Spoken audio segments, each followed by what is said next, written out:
With so many options, why choose Arizona State University? For me, the only online option was ASU because of the quality. Their faculty was really involved with their students and care about your personal journey. The dedication to my personal development from my professors, that's been extremely valuable to me. Earn your degree from the nation's most innovative university. Online. That's a degree better. Explore more than 350 plus undergraduate, graduate, and certificate programs at asuonline.asu.edu. Welcome to The Deep Dive, your shortcut to being well-informed. Today we're plunging into, an event that was way more than just a baseball game. It felt like a game-changing moment, really, for America's pastime. We're talking about the 2025 MLB All-Star Game. An unprecedented finish, honestly, left everyone buzzing. So we've done our deep dive into the source material for you, mostly looking at excerpts from MLB All-Star Game 2025, Swing Off decides thrilling classic and, related stuff. Our mission here is to pull out the key nuggets, the important insights, help you understand not just what happened, but why it was so historic, and maybe what it hints at for baseball's future. We're going to unpack the drama, the heroes, definitely talk about the surprising rule changes that made it all happen. Okay, let's set the scene right off the bat. The National League, they beat the American League, final score 7-6. But here's the kicker. This wasn't just any old win. It got decided by the first ever home run swing-off in All-Star history. Wild stuff. Happened at Truist Park, Atlanta, Georgia, Tuesday, July 15th, 2025, the 95th Midsummer Classic, and man, did it deliver. But, okay, before we get to that absolutely incredible finish, let's rewind a little. What really set the stage for this All-Star Game? Like, what made it feel special even before the first pitch? Yeah, it's interesting how the whole thing built up. Truist Park in Atlanta, Georgia, that was the spot. And picking Atlanta, it brings the game to a city just soaked in baseball history. Hank Aaron, especially. Right. Huge connection there. Exactly. The game itself was Tuesday, July 15th, 2025, 8:00 p.m. Eastern start. And the managers, you had Dave Roberts for the NLL, Dodgers, Aaron Boone for the AL, Yankees, both guys, fresh off the World Series the year before. And the starting pitching matchup, oh man, it was electric, like a dream for anyone who loves seeing high velocity. For the National League, you had Paul Skeens, Pittsburgh Pirates, his second straight All-Star start. Wow, second straight. Yeah, and he was just dominant, hit 100 mile per hour on 4 pitches, perfect first inning, came in with like a major league best 2.1 ERA. Incredible numbers. And for the American League, Tarek Skubal, Detroit Tigers, his first All-Star start, and his fastball, blazing, ranked second only to Skeens in average velo. So serious heat from both sides. You said electric. And the rosters themselves, just packed with talent, right? That mix of veterans and the exciting young guys. What kind of star power did we see? Oh, totally stacked. The roster for this 25 All-Star game was just loaded. NL lineup, you had guys like Shohei Ohtani leading off for the Dodgers, Ronald Acuna Jr., Freddie Freeman, Manny Machado, plus exciting talents like Pete Crow Armstrong. Yeah. And then sluggers like Pete Alonso, Corbin Carroll, just power everywhere. Deep lineup. For sure. And the AL, just as impressive. Aaron Judge, Vladdy Guerrero Jr., Cal Raleigh. Pretty much every at-bat felt like must-watch TV. And beyond just the players, this game also debuted something pretty significant technologically speaking. The robot umpire, the automated ball strike challenge system, the ABS, first time in an All-Star game. Okay, how did that go? Pretty well, actually. 4 out of 5 challenges were successful. It kind of hints at a major shift, for umpiring tech. Yeah, fewer arguments maybe. Could be. Fewer controversies, quicker decisions maybe. New strategy for managers too, deciding when to challenge. It really makes you wonder how it might reshape a hitter's approach long term. Yeah. And of course, being in Atlanta, they had a really heartfelt tribute to Hank Aaron. Very fitting. Okay, speaking of setting the scene, the whole All-Star thing really kicked off the day before, right? With the home run derby. And that had its own kind of unexpected story. Tell us about that. Oh, absolutely. The excitement really ramped up Monday, July 14th, 2025. The T-Mobile Home Run Derby. And it crowned a champion that, honestly, probably nobody predicted. Cal Raleigh, Seattle Mariners catcher? Catcher? Really? Yeah. Made history. First catcher ever to win the T-Mobile Home Run Derby. Wow, a catcher winning the Derby. That's amazing. Who'd he beat? And what else made his win stand out? He ended up beating the 22-year-old Junior Caminero from the Tampa Bay Rays in the final round. It was pretty thrilling. Raleigh, they call him Big Dumper, right? He actually came into the break leading the majors with 38 homers, so legit power, especially for a catcher. 38 homers at the break. Okay. Incredible power. And the win was even cooler because his dad was pitching to him and his little brother, 15 years old, was catching him. Like a whole family affair. That's fantastic. And his path there, super dramatic first round. He barely got through. Tied with Brent Rooker from Oakland.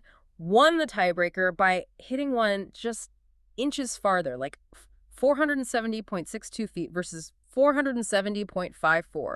Razor-thin margin. Wow, inches. Talk about pressure. Seriously. And while Raleigh won, others put on a show, too. O'Neill Cruz from the Pirates hit one, like 513 feet, just a monster shot. And Caminero, the guy Raleigh beat, he hit 44 homers total across all his rounds, so he was launching them, too. Okay, so Raleigh wins in the final. Yep. Final round, Raleigh put up 18 homers against Caminero's 15. Sealed the deal. He even hit like 6 straight at one point in the semi. So yeah, huge significance. First catcher, first switch hitter, and the first Seattle Mariners ever to win the Derby crown. Really set a charge for the actual game. Okay, so the Derby sets this incredibly high bar. How did the All-Star game itself play out before we got to that historic tiebreaker moment? Right. So the game itself, Tuesday night, July 15th, it started out looking like, honestly, a National League blowout. They jumped out to a commanding 6-0 lead. It's nothing, okay. Yeah. Ketel Marte had a 2-run double early first inning. Then Pete Alonso, he crushed a big 3-run homer off Chris Bubic, Royals guy, in the 6th. Corbin Carroll added a solo shot against Casey Mize from the Tigers. Looked like the NL was cruising. But then the American League, they just mounted this furious comeback. Oh, here we go. Brent Rooker, Oakland A's guy, again, he had a huge 3-run pinch homer off Randy Rodriguez from the Giants. That was in a big 4 and 7th inning. Bobby Witt Jr. drove in a run there, too. Okay, so they chipped away. They did. And then the 9th inning, really dramatic, against Edwin Diaz, the Mets closer. Remember, his inclusion was kind of controversial coming back from that big injury. Right, remember that talk. So Robert Suarez from the Padres came in, gave up back-to-back doubles, Byron Buxton, Bobby Witt Jr. again.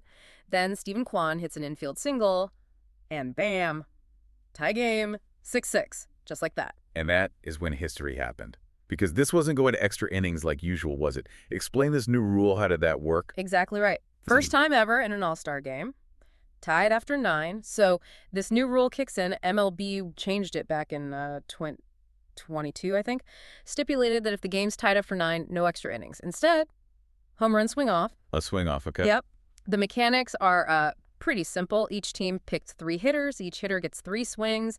Add up the total homers from your 3 guys. Most homers wins. And the idea is, it avoids taxing pitchers in an exhibition game. Makes sense. So how did it play out? Who went first? The AL went first. Brent Rooker stepped up again. He hit 2 homers on his 3 swings. Solid start. Okay, 2 for the AL. Then the NL sent up Kyle Stowers, Baltimore Orioles. He managed 1 homer, so 2-1 AL. Then Randy Arozarena Mariners for the AL. He hits 1 homer. Now it's 3-1 A lead. Okay, pressure's on the NL now. Big time. And that's when Kyle Schwarber steps up for the National League. Ah, Schwarber. Okay, he's the DH, right? Had he done much in the game? Not really. He'd actually gone 0 for 2 in his regular at-bats. Just kind of quiet night for him up to that point. And then he just delivered one of those unforgettable All-Star moments. 3 swings, 3 home runs, just absolutely crushed him. Put the National League ahead just like that. 3 for 3. 3 for 3. The distances were like 428 feet, 461 feet. And the last one, the clincher, only 382 feet, but he hit it from one knee. Just pure drama. No way. From one knee. That's incredible. Totally incredible. And that sealed it. The NL needed those homers. Jonathan Aranda for the AL had one last chance, hit a ball hard off the top of the wall, but it didn't get out. So National League wins 7-6. Wow. Just wow. And Schwarber, obviously. An unanimous MVP, yeah. Kyle Schwarber, 2025 Ted Williams All-Star Game MVP. Only the second Phillies player ever to win it and the first DH. His performance in that swing-off, that's going to be on highlight reels for a long, long time. It's absolutely legendary finish. Okay, so beyond the crazy finish and the plays on the field, what else kind of stood out from this Midsummer Classic? You mentioned the tech. Any other innovations or broader takeaways? Yeah, looking bigger picture, this game really felt like it highlighted how the league is trying to evolve. You know, broadcasting-wise, it was on FOX, streaming options too. Viewership was around 7.2 million, which, okay, it was a little down from 2024, but it was up from the record low a couple years back. So maybe these new formats, the excitement, are starting to bring some eyes back. Interesting trend. And yeah, beyond the viewers, other cool stuff. Pitching-wise, besides Skeens, this Brewers rookie, Jacob Misiorowski. Another kind of controversial pick because he'd only pitched like 5 MLB games. Really? 5 games. Yeah, but man, he was throwing absolute smoke, over 102-mile-per-hour, just electric stuff. We talked about the robot challenge system, 4 for 5 successful, definitely showed potential. And what I thought was cool was the focus on like fan engagement. They had player mics, those talkback segments during the broadcast. Yeah, I like those. Gives you some cool insight, right? Hearing directly from the guys on the field. Oh, and the uniforms. Big deal for some fans. After years of, the special all-star jerseys getting criticized, they went back to regular team jerseys, whites for the NL, mostly grays for the AL. A lot of people seemed happy about that. Felt more classic. And you had great analysis to guys like Ken Rosenthal on MLB Network giving context. Okay, so let's try and wrap this all up. This 2025 All-Star Game, man. You had Cal Raleigh, the catcher, making history winning the Derby. You had unbelievable pitching, young guys throwing fire, a huge comeback by the American League, setting up the drama, and then the defining moment, the first ever home run swing-off. And right in the middle of it, Kyle Schwarber becomes this instant legend, wins the MVP with that clutch 3-homer performance. Just incredible. Absolutely. And if you kind of connect the dots, look at the bigger picture. This game really showed the league isn't afraid to adapt, to innovate. It showed how, maybe these new formats like the swing off can genuinely boost fan engagement and create these super thrilling endings. It felt like a real shot in the arm for the Midsummer Classic, maybe setting a new kind of standard. Definitely easy thinking. Yeah, and maybe it raises a question for you, the listener, to chew on.